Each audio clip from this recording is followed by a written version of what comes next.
Hello student, एक बार फिर आप सभी का मेथा इन सब में स्वागत है। पिछली कक्षा में हमने एक चर वाले रैखिक समीकरणों पर आधारित कुछ इबारती प्रश्न किए थे। आज पुनः हम एक चर वाले रैखिक समीकरणों में कुछ इबारती प्रश्नों का अध्ययन करेंगे। किसी संख्या का 7 गुना उसके 3 गुने से 48 अधिक है, तो हमको वह संख्या ज्ञात करनी है। तो पिछली कक्षा में आपको बताया था कि जो भी हमें ज्ञात करना हो उसे ही हमें मानना पड़ेगा चर राशि के रूप में। तो मान लेंगे माना वह संख्या बराबर x।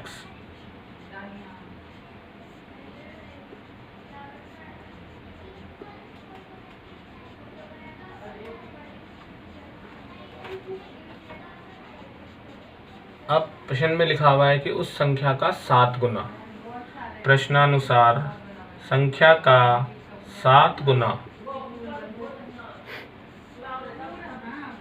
संख्या का 7 गुना उसके 3 गुने से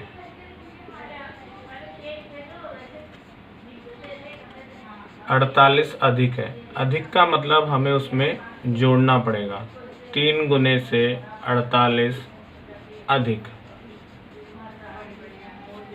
7 गुना करेंगे तो 7 को x से गुणा करेंगे 7x बराबर 3 को x से गुणा करेंगे 3x, 48 अधिक है मतलब प्लस 48। अब कर देंगे पक्षांतरण, 7x 3x इधर आके हो जाएगा माइनस का बराबर 48। 7x में से 3x घटाएंगे बचेगा 4x बराबर 48। अब x बराबर हो जाएगा हमारे 48/4। 48 में हम 4 का भाग दे देंगे तो भाग जाएगा 12 बार। अतः वह संख्या x बराबर प्राप्त हुई हमें 12। अब हम उत्तर की जांच किस प्रकार कर सकते हैं? वो संख्या है 12। 12 का 7 गुना होता है 84, फिर 12 का 3 गुना होता है 36। अगर 36 में आप 48 जोड़ोगे तो हमें कितना प्राप्त हो जाएगा? 84। ठीक है, इस तरह से आप इसके उत्तर की जांच भी कर सकते हैं। अगला जो हमारा उदाहरण है, 75 को ऐसे 2 भागों में बांटिए कि एक भाग दूसरे भाग के 3 गुने से 9 कम हो। अर्थात हमको 75 के 2 भाग करने। तो माना एक भाग बराबर x,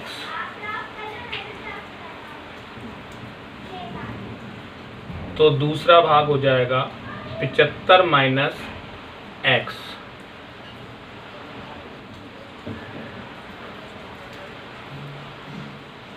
इस एक भाग जो है वो दूसरे भाग के 3 गुने से, ध्यान कीजिए, एक भाग दूसरे भाग के 3 गुने से, तो जो एक भाग है x वो हमारा है और दूसरा भाग है 75 माइनस x, इसके वो कितने गुने से? 3 गुने से। तो इसको गुणा करेंगे हम 3 से, और कितना कम है इससे? 9 कम है। तो x बराबर 3 से गुणा करेंगे 75 को, 3 पंजे 15 की 5, हासिल लगी 1, 3 7 21 और 1 22 माइनस 3x माइनस 9। पक्षांतरण कर देंगे, x के पास में आ जाएगा माइनस का 3x, तो इधर आके हो जाएगा प्लस का 3x। 225 माइनस 9, 3x और 1x हो जाएंगे 4x, और 225 में से 9 घटाएंगे तो बचेगा 216। तो x बराबर आ जाएगा 216/4। 216 में हम 4 का भाग देंगे, 4 पंजे 20, 1 बच जाएगा 16 हो जाएगा, 4 चौके 16। तो इस तरह से x मतलब कौन सा भाग आ गया? ये पहला भाग। अतः पहला भाग x बराबर हो गया 54। तो दूसरा भाग होगा हमारा, क्या लिखा हुआ है यहाँ पर? 75 माइनस x। तो 75 में से क्या करना है? 54 को घटा देना है। तो 75 माइनस 54 5 में से 4 गया 1 बचा, 7 में से 5 गया 2 बचा। तो इस तरह से हम उत्तर की जांच कैसे करेंगे कि 75 के 2 भाग हैं, एक भाग 54 और एक भाग 21, दोनों को जोड़ के देख लेंगे। अगर दोनों का जोड़ 75 आ रहा है तो हमारा उत्तर बिल्कुल सही है। अगला जो हमारा उदाहरण है, मोनू की आयु सोनू की आयु से 3 गुनी है। 4 वर्ष बाद दोनों की आयु का योग 80 वर्ष हो जाएगा, तो दोनों की वर्तमान आयु ज्ञात करनी है। तो मोनू और सोनू की दोनों की वर्तमान आयु ज्ञात करनी है, तो उसी के अनुसार हमारा ये सवाल चलेगा। तो पहले हम मान लेंगे सोनू की आयु से 3 गुनी है मोनू की आयु, अर्थात सोनू छोटा है उससे। तो माना सोनू की आयु बराबर x वर्ष, माना सोनू की आयु बराबर x वर्ष है, तो मोनू की आयु, सवाल में लिखा हुआ है कि मोनू की आयु सोनू की आयु की 3 गुनी है, अर्थात हम x को किससे गुणा करेंगे 3 से, तो कितना प्राप्त होगा 3x वर्ष।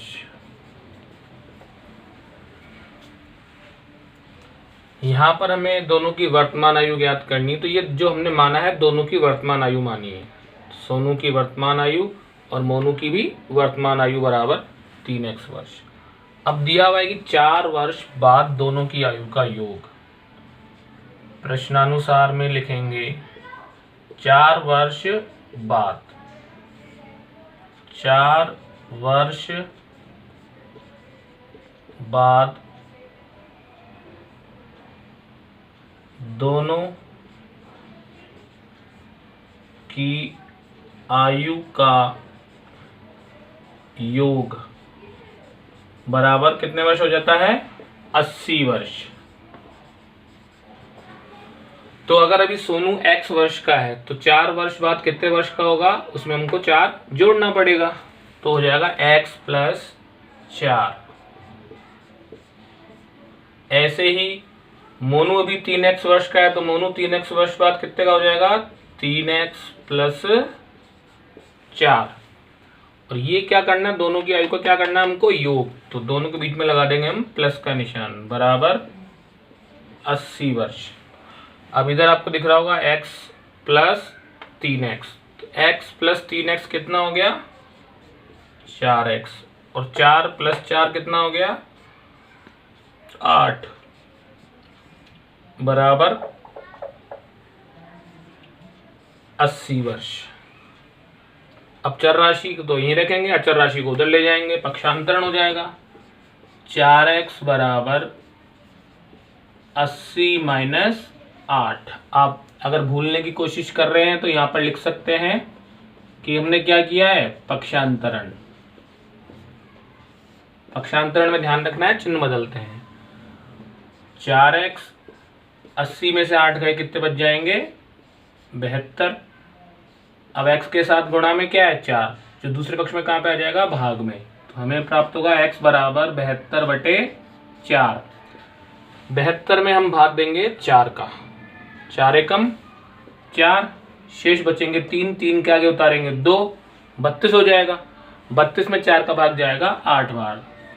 तो इस तरह से जब हम 72 में 4 का भाग देते हैं कितना प्राप्त होता है 18, जो हमारा किसका मान आया है x का, और x हमने किसकी आयु मानी थी सोनू की। अतः सोनू की वर्तमान आयु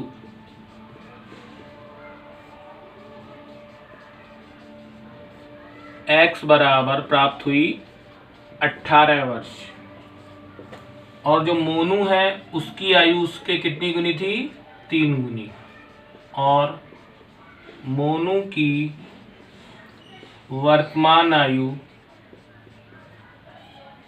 बराबर 3x, मतलब 3 गुणा 18 बराबर 54 वर्ष। आयु वाले जो भी प्रश्न है हमारे, आयु वाले जो भी हमारे प्रश्न हैं उनमें हमको ध्यान रखना है कि जो भी हमको कंडीशन या दी गई है उसी के अनुसार हमको समीकरण बनाना है। सोनू और मोनू यहाँ पर 2 हैं, इनकी जगह कुछ भी नाम हो सकते हैं। 3 की जगह 5 गुना 7 गुना हो सकता है, 4 की जगह और कुछ भी वर्ष हो सकते हैं, और योग की जगह कितना भी योग हो सकता है, लेकिन उसी के अनुसार समीकरण बनेगा। समीकरण बनाते समय हमको बहुत ध्यान रखना है कि गलती नहीं होनी चाहिए। अगर जोड़ दिया हुआ है तो प्लस का निशान लगा हुआ है, अगर दोनों की आयु का अंतर दिया हुआ है तो माइनस का निशान लगाना है, अंत में मान रखना है पुनः। अगला जो हमारा उदाहरण है, एक आयत की लंबाई चौड़ाई से 8 मीटर अधिक है। लंबाई चौड़ाई से 8 मीटर अधिक है, अर्थात चौड़ाई कम है और लंबाई उससे कितनी ज़्यादा है, 8 मीटर। तो मान लेंगे माना आयत की चौड़ाई बराबर x, माना आयत की चौड़ाई बराबर x मीटर, तो उसकी लंबाई हमको लेनी है उससे 8 मीटर अधिक।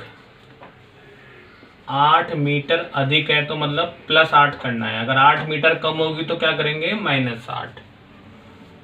तो x प्लस 8 मीटर। अब बोल रहा है उसका परिमाप, किसका परिमाप, आयत का परिमाप 100 मीटर हमको दिया गया है, तो ये आ जाएगा प्रश्नानुसार में। प्रश्नानुसार आयत का परिमाप बराबर है 100 मीटर।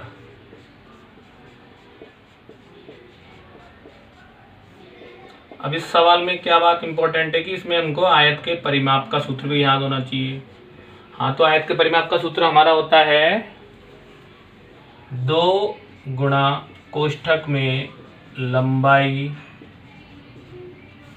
प्लस चौड़ाई, सूत्र के नीचे सूत्र आ जाएगा और 100 के नीचे जो हमको दिया हुआ है मान वो ऐसे के ऐसे रहेगा। 2 गुणा लंबाई हमने मानी है x प्लस 8 और चौड़ाई हमने मानी है x, तो बराबर में आ जाएगा 100। 2 गुणा x और x कितने x हो गए, 2x प्लस 8 बराबर 100। अब कोष्ठक के बाद जो भी संख्या आती है उसको आप कोष्ठक के अंदर वाली संख्या से गुणा करोगे, या इस गुणा वाली संख्या को आप कहाँ ले आ सकते हो, 100 के भाग में भी ले आ सकते हो।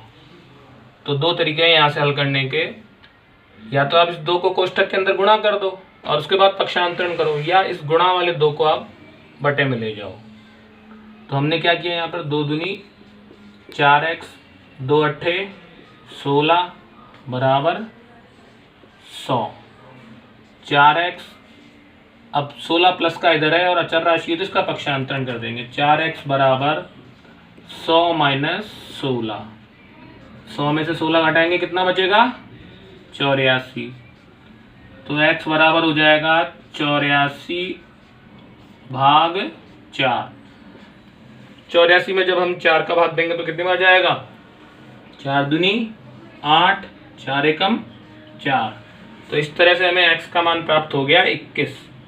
x हमने क्या मानी थी, उसकी आयत की चौड़ाई, तो लिख देंगे अतः आयत की चौड़ाई बराबर कितनी, x बराबर 21 मीटर।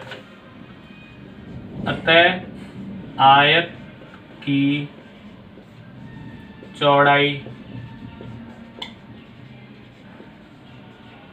x बराबर 21 मीटर और लंबाई कितनी अधिक है चौड़ाई से, 8, और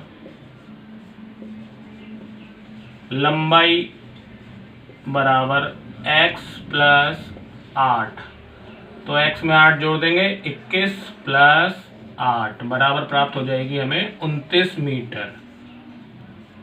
अब हमको उत्तर की जांच करनी है अगर, तो लंबाई और चौड़ाई को जो दुगना होता है वही क्या होता है, उसका परिमाप होता है।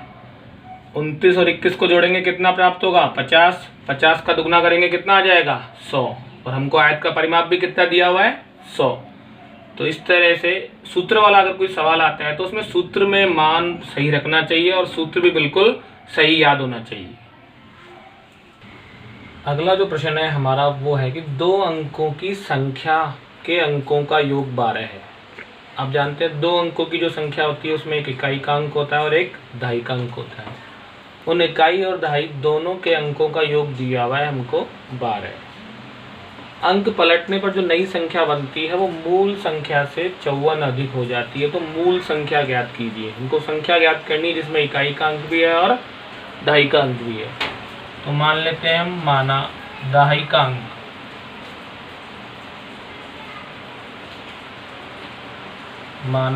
का अंक बराबर x है, तो इकाई का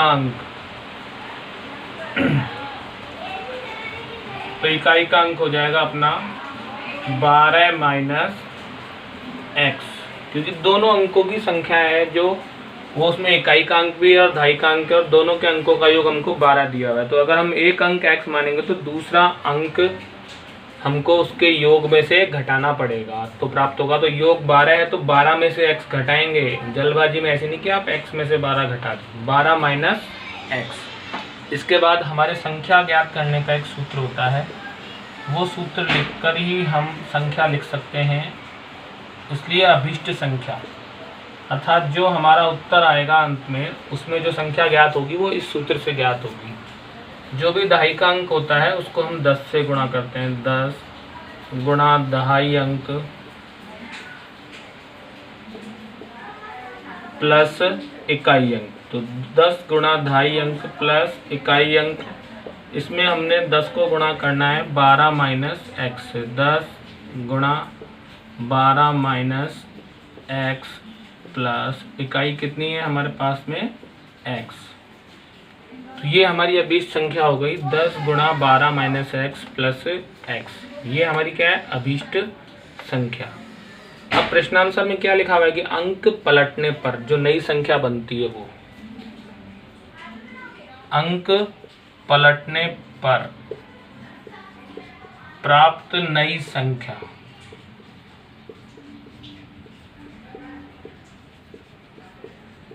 अंक पलटने से हमारा मतलब ये है कि जो इकाई है वो दहाई के स्थान पे आ जाएगा और जो दहाई है वो इकाई के स्थान पे आ जाएगा। तो जब अंक पलट रहे हैं तो ध्यान करो, ये इकाई x है तो ये किसके पास आ जाएगा, 10 के पास में, तो हो जाएगा 10x। और जो दहाई है 12 माइनस एक्स, वो आ जाएगा इकाई के स्थान पे 12 माइनस एक्स। अब सवाल में लिखा हुआ है कि अंक पलटने प्राप्त नई संख्या वो मूल संख्या से 54 अधिक है। प्रश्नानुसार में हम लिख देंगे कि अंक पलटने पर प्राप्त नई संख्या, जो नई संख्या है वो है हमारे 10x प्लस 12 माइनस एक्स। नई संख्या बराबर मूल संख्या से कितनी अधिक है, 54 अधिक है। नई संख्या बराबर मूल संख्या प्लस 54। नई संख्या में हम लिख देंगे यहाँ पर 10x प्लस 12 माइनस एक्स बराबर मूल संख्या हमारी है 10 गुणा 12 minus x plus x plus 54। ये नई संख्या होगी 10x प्लस 12 माइनस एक्स बराबर 10 गुणा 12 माइनस एक्स प्लस एक्स। ये हमारी मूल संख्या या अभीष्ट संख्या है। इसमें कितनी अधिक है, इससे 54 अधिक। यहाँ पे अधिक लिखा हुआ है इसलिए प्लस लगाना है, अगर कम होगा तो यहाँ पे हम क्या लगाते, माइनस लगाते। अब हल करते समय ध्यान रखना है कि पहले यहाँ पर कोष्ठक है, कोष्ठक को हल करेंगे, उसके बाद पक्षांतरण करना पड़ेगा। 10x माइनस एक्स मतलब 10x में से 1x गया तो कितना बच जाएगा, 9x प्लस 12 बराबर 10 गुणा 12, 12 दहे का 120। 10 को x से गुणा करेंगे minus 10x plus x plus 54, 9x plus 12। अब 9x प्लस 12 ये अपनी अचर राशि, इसका कर देंगे पक्षांतरण। और ये दोनों हमारी हैं चर राशियाँ, इन दोनों को पक्षांतरण करके इधर ले आएंगे। तो देखिए आप 9x माइनस का 10x इधर आई किसका हो जाएगा, प्लस का 10x। इसके बाद में प्लस का x इधर आई किसका हो जाएगा, माइनस का x बराबर 120 प्लस 54, प्लस का वाला इधर आई किसका हो जाएगा, माइनस का। तो यहाँ पर आपको ध्यान रखना है, हमने क्या किया है, पक्षांतरण। पक्षांतरण करते समय चिन्हों के बदलने में बहुत ध्यान रखना है। अब 9x और 10x दोनों प्लस के हैं तो ये हो जाएंगे 19x। 19x में से x घटाएंगे तो 19x माइनस x कितने हो गए 18x बराबर 120 और 54। 120 और 54 को जोड़ेंगे हमारे पास आएगा 174। 174 में से घटाएंगे तो कितना बचेगा 12। 174 माइनस 12 कितना बच जाएगा 162। तो x बराबर हो जाएगा 162 बटा 18। 162 में 18 का भाग दे देंगे। 18 का x में कितने आ जाएगा 18 एकम 18 और 18 9 162। तो ये हमारा आ गया, किसका मान आ गया x का मान। तो इस तरह से आपको बहुत ध्यान रखना है इस सवाल में, क्योंकि अभी ये सवाल पूरा नहीं हुआ, अभी हमारे पास किसका मान आया है केवल x का मान। जब हम x का मान यहाँ पे रखेंगे, क्योंकि हमको यही अभिष्ट संख्या या जिसको हम क्या कह सकते हैं इस सवाल में मूल संख्या, जब हम x का मान रखेंगे तो हमें ज्ञात होएगा कि हमें क्या संख्या आने वाली है।